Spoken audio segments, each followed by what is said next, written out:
৩৯ নম্বর প্রশ্নে বলা আছে রত্না স্টোরের রেও মিলে ১০ মাসের বেতন ৯০,০০০ টাকা দেওয়া আছে। উক্ত প্রতিষ্ঠানের বার্ষিক বেতনের পরিমাণ কত? তো দেখো ১০ মাসের বেতন যদি ৯০,০০০ টাকা হয় তাহলে ১ মাসের বেতন বের করতে হলে এই ৯০,০০০কে ১০ দ্বারা ভাগ করতে হবে। তাহলে ৯০,০০০কে ১০ দ্বারা ভাগ করলে হয় ৯,০০০ টাকা। আর ১ বছরে ১২ মাস, বার্ষিক বেতন যেহেতু বলা আছে ১২ মাস, তাহলে ৯,০০০কে ১২ দ্বারা গুণ করলে ১,০৮,০০০ টাকা। তাহলে উত্তর হবে ঘ নাম্বারটি ১,০৮,০০০ টাকা। ৪০ নম্বর প্রশ্নে বলা আছে কোনটি অন্য তিনটি হতে ভিন্ন? দেখো অপশনগুলো দেওয়া আছে শিক্ষানবিশ ভাতা, শিক্ষানবিশ সেলামি, বীমা সেলামি, খাজনা ও কর। তো এখানে দেখো শিক্ষানবিশ ভাতা, বীমা সেলামি এবং খাজনা ও কর এই তিনটি কিন্তু ব্যয় হিসাব, পক্ষান্তরে শিক্ষানবিশ সেলামি এটি কিন্তু আয় হিসাব। অর্থাৎ এই প্রশ্নের উত্তর হবে খ নাম্বার শিক্ষানবিশ সেলামি। ৪১ নম্বর প্রশ্নে বলা আছে দীর্ঘদিন ব্যবহারের ফলে স্থায়ী সম্পদের মূল্য হ্রাসকে কি বলা হয়? এটিকে বলা হয় অবচয়। স্থায়ী সম্পদ ব্যবহারের ফলে যে মূল্যটি কমে যায় সেটিকে বলা হয় অবচয়। ৪২ নম্বর প্রশ্নে বলা আছে আর্থিক অবস্থার বিবরণীতে অলিক সম্পদ কোন স্তরে দেখাতে হয়? এটি দেখাতে হয় চতুর্থ স্তরে। প্রথমে সম্পদগুলো দেখাতে হয় সম্পদের প্রথম স্তরে স্থায়ী সম্পদ, তারপরে দীর্ঘমেয়াদী বিনিয়োগ, তৃতীয় ধাপে দেখাতে হয় চলতি সম্পদ এবং চতুর্থ ধাপে দেখাতে হয় অলিক সম্পদ বা ভুয়া সম্পদ। ৪৩ নম্বর প্রশ্ন আছে বিভিন্ন প্রকার সম্পদ অবচয়ের ফলে কি হয়? তো সম্পদের মূল্য হ্রাস পায়, এটি কিন্তু ঠিক আছে। সম্পদের কার্যক্ষমতা কমে যায়, এটিও কিন্তু ঠিক আছে। এবং অবচয় হলো ব্যয়, এই কারণে ব্যবসার ব্যয় বৃদ্ধি পায়, এটিও কিন্তু ঠিক আছে। তাহলে প্রশ্নের উত্তর হবে ঘ নাম্বারটি ১, ২, ৩। ৪৪ নম্বর প্রশ্নে বলা আছে বিগত বছরের অবিক্রিত পণ্য চলতি বছরের কি?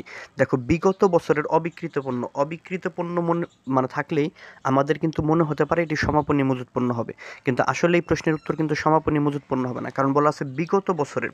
তো ধরো ২০০৯ সালে তোমার যেটি সমাপনী মজুত পণ্য ছিল, চলতি বছর মানে ২০১০ সালে সেটি কিন্তু তোমার প্রারম্ভিক মজুত পণ্য। তাহলে এই প্রশ্নটি কিন্তু হবে ক নাম্বার প্রারম্ভিক মজুত পণ্য। এরপর দেখো ৪৫ নম্বর প্রশ্নের আগে একটু উদ্দীপক দেওয়া আছে জনাব মতিন ২০১৫ সালের ১ জানুয়ারি তার ব্যবসার জন্য ৫০,০০০ টাকা দিয়ে একটি মেশিন ক্রয় করেন। সংস্থাপন ব্যয় করেন ৬০,০০০ টাকা। মেশিনটি ২০১৯ সালে ৩৪,০০০ টাকায় বিক্রি করেন। তখন মেশিনের অবচয় বাদ দেওয়ার পর মূল্য ছিল ৩০,০০০ টাকা। প্রশ্নে বলা আছে মতিন সাহেবের ৫৬,০০০ টাকা ব্যয় কী হিসাবে গণ্য হবে? তো তিনি ৫০,০০০ টাকার মেশিন ক্রয় করেছেন, ৬০০০ টাকা দিয়ে সংস্থাপন ব্যয় করেছেন।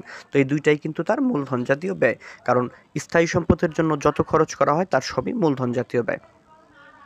৪৬ নম্বর প্রশ্নে বলা আছে উক্ত ৫ বছরে মেশিনটির অবচয় কত ছিল? তো মেশিন দেখো এখানে মেশিনের মোট মূল্য কিন্তু আমরা পেলাম ৫৬,০০০ টাকা, আর শেষের লাইনে বলা আছে অবচয় বাদ দেওয়ার পরে মূল্য ছিল ৩০,০০০ টাকা। তাহলে ৫৬ থেকে যদি ৩০ বাদ দেয় তাহলে কিন্তু পেয়ে যাব মেশিনের অবচয় ২৬,০০০ টাকা। ৪৭ নম্বর প্রশ্নে বলা আছে আর্থিক অবস্থার বিবরণীতে লিপিবদ্ধ হয় কোনটি? আর্থিক অবস্থার বিবরণীতে তার মানে সম্পদ আর দায়। তো দেখো অব্যবহৃত মণিহারি এটি সম্পদ, তার মানে এটি অন্তর্ভুক্ত হয়। বিক্রয় কমিশন এটি কিন্তু ব্যয় হিসাব, তাহলে এটি অন্তর্ভুক্ত হবে না। অগ্রিম বেতন এটিও সম্পদ হিসাবে, এটি অন্তর্ভুক্ত হবে। তাহলে উত্তর হবে খ নাম্বার ১ ও ৩।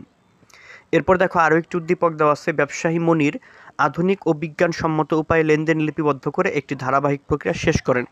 এতে তিনি হিসাবের গাণিতিক শুদ্ধতা যাচাইয়ের পর সঠিক আর্থিক অবস্থা নিরূপণ করতে পারেন। ৪৮ নম্বর প্রশ্নে বলা আছে মনিরের হিসাব রাখার ধারাবাহিক প্রক্রিয়াটিকে কি বলে? এই ধারাবাহিক প্রক্রিয়াটিকে বলা হয় হিসাব চক্র। হিসাব রাখার যে ধারাবাহিক প্রক্রিয়া দুতরফা দাখিলা পদ্ধতি অনুযায়ী সেটিকে বলা হয় হিসাব চক্র। ৪৯ নম্বর প্রশ্নে বলা আছে মনিরের ব্যবসায়ের আর্থিক অবস্থা বলতে কি বোঝায়? মোট সম্পদ ও দায়ের তালিকা ঠিক আছে। আর্থিক অবস্থার বিভিন্ন এটিও কিন্তু ঠিক আছে। আয় ব্যয়ের সমষ্টি এটি কিন্তু ঠিক নেই, কারণ এর মানে হলো আর্থিক ফলাফল, আর্থিক অবস্থা না। তাহলে উত্তর হবে ১ ও ২ অর্থাৎ ক নাম্বারটি। ৫০ নম্বর প্রশ্নে বলা আছে বছর শেষে দেনাদার মূল্যায়নের জন্য নিচের কোনটি হিসাব বহির্ভূত? অলিখিত বিক্রয় এটি কিন্তু হিসাবের অন্তর্ভুক্ত, কারণ বছর শেষে দেনাদার নির্ণয় করতে গেলে এই অলিখিত বিক্রয়টি যোগ করতে হয়। অলিখিত বিক্রয় ফেরত এটিও কিন্তু দেনাদার থেকে বাদ দিতে হয়। কুঋণ সঞ্চিতি এটিও বাদ দিতে হয়। সাধারণ সঞ্চিতি এটার সাথে কিন্তু দেনাদারের কোনো সম্পর্ক নেই, তাই এই প্রশ্নের উত্তর হবে সাধারণ সঞ্চিতি ঘ নাম্বারটি। ৫১ নম্বর প্রশ্নে বলা আছে প্রারম্ভিক মজুত পণ্য ৩০,০০০, ক্রয় ১,৫০,০০০, বিক্রয় ফেরত ৩,০০০, বিক্রয় ২,১৩,০০০, মোট লাভ এত টাকা হলে সমাপনী মজুত পণ্য কত? তাহলে দেখো এখানে কিন্তু মোট লাভ দেওয়া আছে, তার আমাদের প্রথমে বের করতে হবে নিট বিক্রয়। এই নিট বিক্রয় থেকে যদি আমরা দেখো নিট বিক্রয় প্রথমে করি, নিট বিক্রয় দেওয়া আছে ২,১৩,০০০ টাকা, বিক্রয় ফেরত আছে ৩,০০০ টাকা, তাহলে আমাদের নিট বিক্রয় দাঁড়ালো ২,১০,০০০ টাকা। আচ্ছা, এরপর আমাদের কি লিখতে হয় দেখো, প্রারম্ভিক মজুত পণ্য। এখন আমরা যদি বিক্রিত পণ্যের ব্যয়টা এখান থেকে বের করে নিই তাহলে কি হয় দেখো, যে আমাদের নেট বিক্রয় ছিল 2,10,000 আর মোট লাভ ছিল 40,000 টাকা। তাহলে 2,10,000 থেকে যদি 40 আমরা বিয়োগ করি 1,70,000 টাকা হবে আমাদের বিক্রিত পণ্যের ব্যয়। তো এখানে প্রারম্ভিক মজুত পণ্য দেওয়া আছে 30,000 টাকা, ক্রয় দেওয়া আছে 1,50,000 টাকা, যোগ করলে হয়ে যায় 1,80,000। এই দুইটার যোগফল থেকে যদি আমরা সমাপনী মজুত পণ্য বাদ দিই তাহলে কিন্তু বিক্রিত পণ্যের ব্যয় পাওয়া যায়। তো আমাদের বিক্রিত পণ্যের ব্যয় ছিল 1,70,000 টাকা, আর আমাদের প্রারম্ভিক মজুত পণ্য আর ক্রয় যোগ করলে হয় 1,80,000। তাহলে দুটির পার্থক্য হলো 10,000 টাকা। তার মানে আমাদের সমাপনী মজুত পণ্য হবে 10,000 টাকা। এরপর দেখো বলা আছে 52 নম্বরে, কোনো প্রতিষ্ঠানের প্রারম্ভিক মজুত 50,000, ক্রয় 20,000, বিক্রিত পণ্যের ব্যয় এত হলে সমাপনী মজুত পণ্য কত। দেখো এটা একটু সুবিধা হবে তোমাদের 51 নাম্বারটা বুঝতে। তো প্রথমে প্রারম্ভিক মজুত পণ্য এবং ক্রয় আমরা যোগ করব, তাহলে হয় 70,000 টাকা। এই বিক্রিত পণ্যের ব্যয় এখান থেকে বাদ দিয়ে দিব, তাহলে আমরা সমাপনী মজুত পণ্য পেয়ে যাবো। তাহলে 70 থেকে 40 বাদ দাও, 30,000 টাকা বিক্রিত পণ্যের ব্যয়। এই একইভাবে কিন্তু 51টা তোমরা করবে। প্রথমে ওই নিট বিক্রয় থেকে মোট লাভ বাদ দিয়ে বিক্রিত পণ্যের ব্যয় বের করে নিবে, তারপর কিন্তু প্রারম্ভিক মজুত পণ্য আর ক্রয় যোগ করবে, ওই যোগফল থেকে বিক্রিত পণ্যের ব্যয় বাদ দিবে, তাহলে কিন্তু সমাপনী মজুত পণ্য হয়ে যাবে। আচ্ছা, 53 নাম্বার দেখো বলা আছে, বিকাশ ব্রাদার্সের মোট মুনাফা হওয়া সত্ত্বেও নিট ক্ষতি হওয়ার কারণ কি। নিশ্চয়ই প্রতিষ্ঠানের খরচ বেশি ছিল, এই কারণ উত্তর হবে খরচ বৃদ্ধি। পরিচালন খরচটি হলো সবচেয়ে পারফেক্ট উত্তর। 54 নাম্বারের আগে দেখো একটু উদ্দীপক দেওয়া আছে, সামিয়া এন্টারপ্রাইজের মূলধন 2 লক্ষ টাকা, নিট মুনাফা 60,000 টাকা, সাধারণ সঞ্চিতি 12,000 টাকা, আয়কর 22,000 টাকা, পণ্য উত্তোলন 20,000 টাকা। বছর শেষে মালিকানা সত্ত্ব কত। তাহলে প্রথমে মূলধন আর নিট মুনাফা আমাদের যোগ করতে হবে। মূলধন 2 লক্ষ টাকা, নিট মুনাফা 60,000 টাকা, তাহলে 2,60,000 টাকা। এরপর সাধারণ সঞ্চিতি যোগ, তাহলে 2,72,000 টাকা।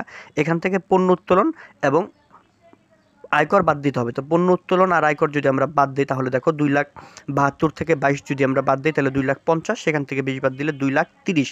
তার মানে এই প্রশ্নের উত্তর হবে আমাদের 2,30,000 টাকা। 55তে বলা আছে বছর শেষে মোট উত্তোলন। মোট উত্তোলন মানে হলো আয়কর আর পণ্য উত্তোলন, তাহলে 22 আর 20 যোগ করলে 42,000 টাকা। খ নাম্বার হবে উত্তর। এরপর 56 নম্বরে দেখা আছে, মূলধন জাতীয় ব্যয়গুলোকে আর্থিক বিবরণীতে কিভাবে দেখানো হয়। অবশ্যই স্থায়ী সম্পদ হিসেবে দেখাতে হয়, কারণ মূলধন জাতীয় ব্যয় মানে আসবাবপত্র, যন্ত্রপাতি, এগুলো। চলতি সম্পদ কত বছরের মধ্যে রূপান্তরযোগ্য, এটি হলো 1 বছরের মধ্যে। যে সম্পদগুলোকে 1 বছরের মধ্যে নগদ টাকায় রূপান্তর করা যায় সেগুলোকে চলতি সম্পদ বলে। 58 নম্বরে বলা আছে, মুনাফা জাতীয় প্রাপ্তির যতটুকু অংশ পরবর্তী বছরের তাকে কি বলা হয়, সেটি হলো দায়। মুনাফা জাতীয় প্রাপ্তির যেটুকু বর্তমান বছরে সেটা আমার আয়, আর যেটি পরবর্তী বছরে অর্থাৎ আমরা আয়ের অগ্রিম পেয়েছি সেটি হলো দায়। এরপর দেখো একটি উদ্দীপক দেওয়া আছে, জনাব আশিক 2017 সালের 31 ডিসেম্বর তারিখে খতিয়ানের উদ্বৃত্ত দেওয়া আছে, হাতে নগদ, ব্যাংক জমা, বাড়ি ভাড়া, অগ্রিম প্রদত্ত বেতন, বিজ্ঞাপন। তো বলা আছে চলতি সম্পদের পরিমাণ কত। তাহলে চলতি সম্পদ তার হাতে নগদ আর ব্যাংক জমা যেটা যোগ করলে 1,30,000, অগ্রিম প্রদত্ত বেতন 8,000, 1,38,000। তাহলে উত্তর হবে 1,38,000 টাকা। 60 নম্বরে বলা আছে তার মুনাফা জাতীয় ব্যয় কত। তো মুনাফা জাতীয় ব্যয় হবে তার বাড়ি ভাড়া 20,000 টাকা, বিজ্ঞাপন 12,000 টাকা, 32,000 টাকা। তাহলে উত্তর হবে গ নাম্বারটি। 32,000 টাকা। এরপর দেখো আরো একটু উদ্দীপক দেওয়া আছে, জনাব আলী তার ব্যবসার জন্য নগদ 50,000 টাকার আসবাবপত্র ক্রয় করেন, আসবাবপত্রের অবচয় 10%। বলা আছে বার্ষিক অবচয় কত। জাস্ট 50,000-এর 10% করে দেবে, তাহলে হয়ে যাবে 5,000 টাকা। 62 নম্বরে দেখো বলা আছে 3 বছর পর আসবাবপত্রের নিট মূল্য কত হবে। তো 61তে কিন্তু আমরা বের করেছি যে তার 1 বছরের অবচয় ছিল 5,000 টাকা, তাহলে 3 বছরের অবচয় হবে 15,000 টাকা, আর আসবাবপত্রের মূল্য ছিল 50,000 টাকা। 50 থেকে অবচয় 15,000 বাদ দিলে আমরা নিট মূল্য পেয়ে যাব 35,000 টাকা। 63 নম্বরে বলা আছে কোন নীতির ভিত্তিতে আমরা ভবিষ্যতের সকল সম্ভাব্য ব্যয় বা ক্ষতিকে হিসাবভুক্ত করি। এটি হলো রক্ষণশীলতার নীতির কারণে সমস্ত সম্ভাব্য ব্যয়গুলোকে ব্যয় ধরে বিয়োগ করা হয়, কিন্তু আয়গুলোকে ধরা হয় না। 64 নম্বরে বলা আছে অপরিশোধিত ব্যয় অর্থাৎ বকেয়া ব্যয় সংশ্লিষ্ট হিসাব বছরের জন্য কি। এটি হলো খরচ ও দায়, কারণ খরচটা অন্তর্ভুক্ত করতে হবে, তাহলে সেটি খরচ হবে, এবং খরচ পরিশোধ না করার কারণে সেটি দায় হয়ে গিয়েছে। সঞ্চিত তহবিল কোন ধরনের হিসাব। এটি হলো মালিকানা সত্ত্ব হিসাব, অর্থাৎ উত্তর হবে গ নাম্বারটি। কুঋণ কী ধরনের হিসাব। এটি হলো পরিচালন খরচ। 67তে বলা আছে 5 বছরের জন্য প্রচারণা বাবদ খরচ 50,000 টাকা চেকে প্রদান করা হলো, চেকে প্রদান করে সুরমাইন্ডের সাথে চুক্তি করা হলো। তাহলে কি হবে দেখো, বলা আছে ব্যয় বৃদ্ধি পাবে 10,000 টাকা। এটি কিন্তু ঠিক আছে, কারণ 5 বছরের 50,000 মানে 1 বছরের 10,000 টাকা, তাহলে 1 বছরের ব্যয় বৃদ্ধি 10,000, এটি ঠিক আছে। সম্পদ বৃদ্ধি পাবে 40,000, এটিও কিন্তু ঠিক আছে। মুনাফা কিন্তু বৃদ্ধি পাবে না, ব্যয় হলে মুনাফা কমে যায়, তাহলে উত্তর হবে ক নাম্বার 1 ও 2। আপন এন্টারপ্রাইজের 30 জুন 2018 তারিখে রেওয়া মিলে 8% বিনিয়োগ 80,000 টাকা, বিনিয়োগের সুদ 4,400 টাকা। হিসাবরক্ষক বিশদ আয় বিবরণীতে বিনিয়োগের সুদ 6,400 টাকা লিখে সঠিক নিট মুনাফা নির্ণয় করেন। তো আপন ট্রেডার্সের সমন্বয় জাবেদায় কত টাকা লিখতে হবে? তো দেখো তার বিনিয়োগের সুদ হলো 6,400 টাকা, কিন্তু রেওয়া মিলে দেওয়া ছিল 4,400 টাকা, তাহলে পার্থক্য হলো 2,000 টাকা। তার মানে 2,000 টাকা সুদই তার অনাদায়ী ছিল, সেই অনাদায়ী সুদটাই সমন্বয় জাবেদায় লিখতে হবে। 69 নম্বরে বলা আছে উদ্দীপকের তথ্য দ্বারা কি প্রকাশ পায়? আচ্ছা দেখো তার বিনিয়োগ ছিল 8,000 টাকা 8%, তাহলে 80,000 টাকা 8%, 80,000 8% 6,400 টাকা, তার মানে বিনিয়োগটি 1 বছরের। তো বলা আছে 30 জুন তারিখে, তার মানে বিনিয়োগটি 1 জুলাই 2017 তারিখে করা হয়েছিল, এটি কিন্তু ঠিক আছে। বিনিয়োগের 6 মাসের সুদ বকেয়া আছে, এটি কিন্তু ঠিক নেই, কারণ 1 বছরের যদি 6,400 হয় তাহলে 6 মাসের হওয়ার কথা 3,200 টাকা, কিন্তু তার কিন্তু 3,200 বকেয়া ছিল না, বকেয়া ছিল 2,000, তাহলে 1 নাম্বারটি ঠিক নেই। 3 নম্বরে বলা আছে বিনিয়োগটি 1 জুলাই 2017 তারিখের পূর্বে হয়েছিল, হ্যাঁ এটিও ঠিক আছে, কারণ পূর্বে হলেও কিন্তু বর্তমানে 1 বছরের সুদ ধরতে হয়, তার মানে আমরা বলতে পারি 2, 3 ঠিক আছে, অর্থাৎ গ নাম্বারটি উত্তর। 70 নম্বরে বলা আছে ডিবেঞ্চার কি? ডিবেঞ্চার হলো একটি দীর্ঘমেয়াদী দায়, অর্থাৎ খ নাম্বারটি হবে উত্তর। সমাপনী মূলধন নির্ণয় কি প্রয়োজন হয়? সমাপনী মূলধন নির্ণয় অবশ্যই সমাপনী সম্পদ ও দায়ের প্রয়োজন হয়। প্রারম্ভিক মূলধনের জন্য প্রারম্ভিক সম্পদ প্রারম্ভিক দায়, সমাপনী মূলধনের জন্য সমাপনী সম্পদ সমাপনী দায়। 72 নম্বরে বলা আছে জনাব নুরির কারবারে দেনাদার 13,000 টাকা, অলিখিত ধারে বিক্রয় 5,000 টাকা, কুরিন 2,000 টাকা হলে প্রকৃত দেনাদার কত? তাহলে প্রথমে দেনাদারের সাথে অলিখিত বিক্রয়টা যোগ করতে হবে, 13 আর 5 যোগ করলে 18,000 টাকা, সেখান থেকে কুরিন 2,000 বাদ দিতে হবে, 18 থেকে 2,000 বাদ দিলে 16,000 টাকা, তাহলে উত্তর হবে খ নাম্বার 16,000 টাকা। এরপর দেখো একটি উদ্দীপক দেওয়া আছে জনাব রাশেদুলের ব্যবসায়ে বিবিধ দেনাদারের পরিমাণ 50,000 টাকা, বছর শেষে নতুন কুরিন 2,000 টাকা, অবশিষ্ট দেনাদারের 5% কুরিন সঞ্চিতি, 2% বাট্টা সঞ্চিতি রাখতে হবে। তো প্রশ্ন ছিল রাশিদুলের কুরিন সঞ্চিতির পরিমাণ কত? তাহলে কুরিন সঞ্চিতি নির্ণয় করতে গেলে কিন্তু আমাদের দেনাদার থেকে প্রথমে কুরিন বাদ দিতে হবে, বাদ দিলে আমরা যে টাকাটা পাবো সেটার উপর পার্সেন্টেজটা করতে হবে, তাহলে আমাদের কুরিন সঞ্চিতি হবে 1 নাম্বারটি 2,400 টাকা, ক নাম্বার। এরপর বলছে বাট্টা সঞ্চিতির পরিমাণ কত? বাট্টা সঞ্চিতি বের করতে হলে দেনাদার থেকে প্রথমে কুরিন বাদ দিতে হবে, তারপর কুরিন সঞ্চিতি বাদ দিতে হবে, কুরিন সঞ্চিতি বাদ দেওয়ার পর আমরা যে টাকা পাবো সেই টাকার উপর আমরা পার্সেন্টেজ করবো, তাহলে বাট্টা সঞ্চিতি হবে, তাহলে উত্তর হবে 912 টাকা।